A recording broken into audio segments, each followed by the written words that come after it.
দুধ মানে এমন একটা উপাদান যা একদিকে যেমন শিশুর বৃদ্ধির ক্ষেত্রে ভীষণভাবে কাজ করে, ঠিক তেমনি যে কোনো পশু প্রাণীর বা যে কোনো যারা স্তন্যপায়ী প্রাণী তাদের ক্ষেত্রে দুধ হচ্ছে ভীষণই গুরুত্বপূর্ণ একটি উপাদান। আবার ছোট থেকেই আমাদেরকে কিন্তু বলা হয় যে শরীরে যাতে শক্তি হয় তার জন্য গরুর দুধ খাওয়া ভীষণ ভালো।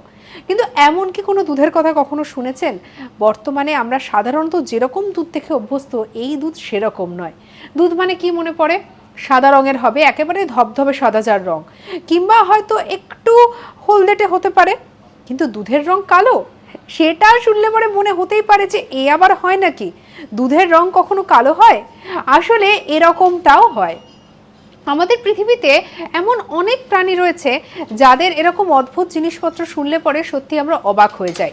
যেখানে আমরা গরুর দুধ, মোষের দুধ, ছাগলের দুধ বলতেই আমরা সাদা দুধকে বুঝি, সেক্ষেত্রে গন্ডারের দুধ হচ্ছে কালো রঙের হয়, আর এই দুধ অনেক বেশি পাতলা হয়।